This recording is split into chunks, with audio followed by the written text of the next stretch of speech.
दोस्तों, दिल्ली में high court के ऑर्डर आने के बाद एमसीडी अब बहुत सख्त हो गया है। एमसीडी ने कई कॉलोनियों में जांच की है और काफ़ी जगह सील अभियान जारी है। वहाँ पर काफ़ी सीलिंग की प्रोसीडिंग स्टार्ट की है, काफ़ी सील कर दिए गए हैं, जिससे दिल्ली की जनता काफ़ी परेशान है।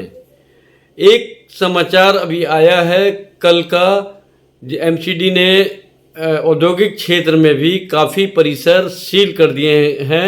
इस समाचार को मैं अभी आपको सुनाने जा रहा हूं। दोस्तों, मैं गोपाल शर्मा .मोटिवेशनल चैनल से आपका स्वागत करता हूं और ये वीडियो अगर आपको अच्छा लगे तो लाइक कीजिएगा, शेयर कीजिएगा और कमेंट कीजिएगा।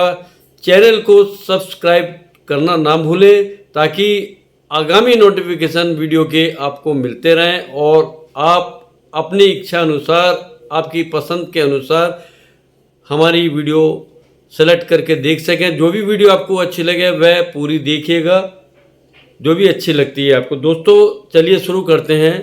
दिल्ली नगर निगम यानी एमसीडी ने औद्योगिक क्षेत्र के अंदर काफ़ी परिसर ऐसे हैं कि 86 परिसरों को सील कर दिया है और 7 स्थानों पर बिजली और पानी के कनेक्शन काट दिए गए हैं।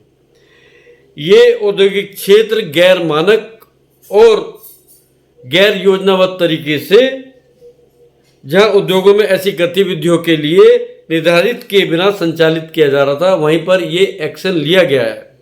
दोस्तों, समाचार आगे कहता है, मैं सुना रहा हूं आपको, बीच बीच में मुझे पढ़ना भी पड़ेगा इसको।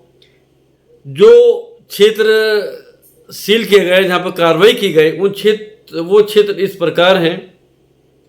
इन क्षेत्रों में कुछ ख्याला, पीरागढ़ी, मुंडका, हस्तसाल और आनंद पर्वत शामिल है। दिल्ली सरकार इनमें से कुछ शहर की अर्थव्यवस्था में सुधार, रोजगार पैदा करने और औद्योगिक इकाइयों को लाभ पहुंचाने के लिए पुनर्विकास कर रहा है। अगस्त और सितंबर में एमसीडी की टीमों ने नियमों का पालन सुनिश्चित करने के लिए गैर मानक क्षेत्रों में 520 इकाइयों का निरीक्षण किया, यानी कि 520 इकाइयों का निरीक्षण किया। इसके अलावा लाइसेंसिंग अधिकारियों ने अनुकूल क्षेत्रों में स्थित 215 फैक्ट्रियों में भी निरीक्षण किया। निरीक्षण के दौरान पाया गया कि कम से कम 43 फैक्ट्रियां आवश्यक लाइसेंस के बिना संचालित हो रही थी, यानी कि 43 ऐसी फैक्ट्रियां हैं जिनके पास लाइसेंस ही नहीं था और धड़ल्ले से चल रही थी। उन सभी को सील करने की कार्रवाई भी की है और काफ़ी 84 फैक्ट्रियां जो परिसर हैं उनको सील कर दिया गया है। दोस्तों, मैं आपको बताना चाहूँगा, हाई कोर्ट दिल्ली इस समय बहुत सख्त है और जब हाई कोर्ट सख्त है तो उसके बाद एमसीडी और भी सख्त हो चुका है और एमसीडी जगह जगह अपनी टीम गठित करके निर्माण निरीक्षण करा रहा है और जहाँ पर निर्माण चालू है वहाँ पर सीलिंग की कार्रवाई चल रही है। मैं यहाँ पर अनुरोध करना चाहूँगा, अगर आप निर्माण करना चाहते हैं तो नक्शा पास करा लें, एमसीडी से नक्शा पास करा लें, तभी निर्माण करें। दिल्ली में बहुत सारी ऐसे कॉलोनियाँ हैं जहाँ नक्शे पास नहीं होते हैं, वहाँ पर प्लॉट लेने की ना सोचें, क्योंकि आप सोच रहे हैं कि दिल्ली में अगर मैं प्लॉट ले लूँगा, यानी कि कोई प्लॉट 25-30 लाख का ले लेगा तो 2-3 साल में 40-50 लाख का हो जाएगा। ये भूल मत कीजिए पैसा कमाने की, लेकिन जहाँ पर नक्शे पास हो रहे हैं थोड़ा महंगा मिलेगा आपको, वहाँ पर ही प्लॉट खरीदिए ताकि आप सुख चैन की नींद सो सकें और अपना आशियाना बना सकें और अपना कॉमर्शियल बिजनेस स्टार्ट कर सकें। वहीं पर आप ये कीजिएगा, इसके अलावा और कुछ मत कीजिएगा। निरीक्षण के दौरान यह भी पाया गया है, जो एमसीडी टीम गई थी उन्होंने ये भी पाया कि 43 फैक्ट्रियाँ आवश्यक लाइसेंस के बिना संचालित हो रही थी। एक अधिकारी के सूत्रों से पता लगा है कि नोटिस जारी होने के बाद यानी कि एमसीडी ने नोटिस जारी जब किया उसके बाद 31 फैक्ट्रियों ने लाइसेंस के लिए आवेदन किया था। यानी 31 फैक्ट्रियों के लिए लोगों ने लाइसेंस भी आवेदन किया था।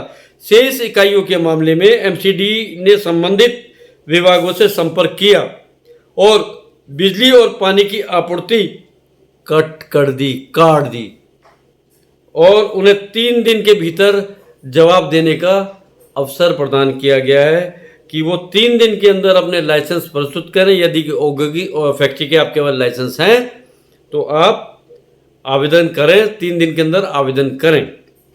इसके अलावा एक बहुत ही फेमस हैं पीआईएल एडवोकेट ही हैं, ये MC Mehta I think advocate ही हैं। इन्होंने भी एक केस फाइल किया था एमसी मेहता बनाम भारत संघ के मामले के हिस्से के रूप में आवासीय क्षेत्रों में औद्योगिक में क्षेत्रों में स्थानांतरित इकाइयों की स्थिति की जांच के लिए एक अभियान शुरू कर दिया गया है। यानी कि ये कहना चाह रहा हूँ मैं, जो आवासीय इकाई हैं, जहाँ रेजिडेंशियल यूनिट है, जहाँ पर इंडस्ट्रियल यूनिट संचालित हो चुकी हैं, उनकी जांच करने के लिए टीम गठित की गई है। वह जांच कर रही हैं। यदि वो दोषी पाए गए, उनके पास लाइसेंस नहीं हुआ तो उनका फैक्ट्री वहाँ सील कर दी जाएगी, बंद कर दी जाएगी। जहाँ पर इंडस्ट्रियल यूनिट को अनुमति दे है वहीं पर आप इंडस्ट्री डाल सकते हैं, क्योंकि हर कोई नियमों के विरुद्ध जाकर इंडस्ट्री बनाने की कोशिश कर रहा है। रेजिडेंशियल एरिया में आप नहीं बना सकते हैं, उसमें नेशनल ग्रीन ट्रिब्यूनल भी बहुत सख्त है, उसका भी नोटिस आ सकता है। और यदि आप ऐसा करते हैं तो ऐसा आप गलत कर रहे हैं। इसलिए जो लैंड यूज आपका दिल्ली के अंदर इंडस्ट्रियल के लिए है, औद्योगिक इकाइयाँ परमिट की जा सकती हैं, वहीं पर आप औद्योगिक इकाई का निर्माण करें, अन्यथा ना करें।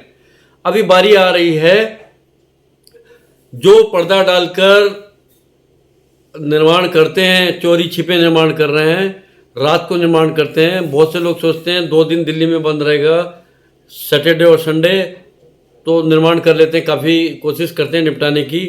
वो भूल जाएं, अब छुट्टियों में भी जांच दल बना दिए गए हैं, वो जांच करेंगे दिल्ली के अंदर और पूरे उसमें निगरानी रखेंगे कहाँ ये निर्माण हो रहा है।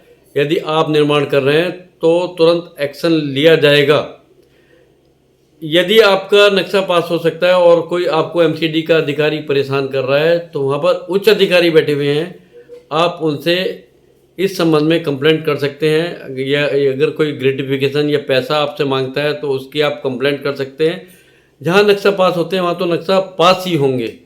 और यमुना के अंदर भी पॉल्यूशन हो गया है, क्योंकि काफ़ी लोगों ने यमुना के किनारे कंस्ट्रक्शन कर लिया है, जबकि आप यमुना के किनारे प्रतिबंधित है, वहाँ कंस्ट्रक्शन नहीं कर सकते हैं। ऐसे ही और जगह है, जैसे यूपी में है, गंगा के किनारे प्रतिबंधित है। जहाँ जहाँ नदियाँ हैं, अब ऐसे देख लीजिए, बॉम्बे में देख लीजिए, गोवा में देख लीजिए, जहाँ समुद्र है वहाँ 200 मीटर तक कोई कंस्ट्रक्शन अलाउ नहीं होता हैगा, वहाँ नहीं कर सकते हैं पॉल्यूशन की वजह से। तो जब आप फैक्ट्री लगाएंगे तो उसका पॉल्यूशन सर्टिफिकेट भी आपको मिलेगा, उसका लाइसेंस भी मिलेगा, उसके बाद मतलब सारी परमिशन आपको मिल जाएगी। लेकिन अगर आप चाह रहे हैं कि रेजिडेंशियल एरिया में आप इसको करेंगे तो आपको परमिशन नहीं मिलेगी। और इसके अलावा काफ़ी ऐसी कॉलोनियाँ हैं जहाँ पर डिमोलिशन का जो अनऑथराइज्ड कंस्ट्रक्शन था उनका अभियान शुरू हो चुका है। अभी हाई कोर्ट में फिर एमसीडी को अपने रिपोर्ट सबमिट करनी होगी, क्योंकि अभी केस ख़त्म नहीं हुए हैं और कोई और भी जा सकता है, आपका पड़ोसी भी आपके खिलाफ जा सकता है, कोई पीआईएल भी फाइल कर सकता है, जिससे कि आपको नुकसान हो जाएगा।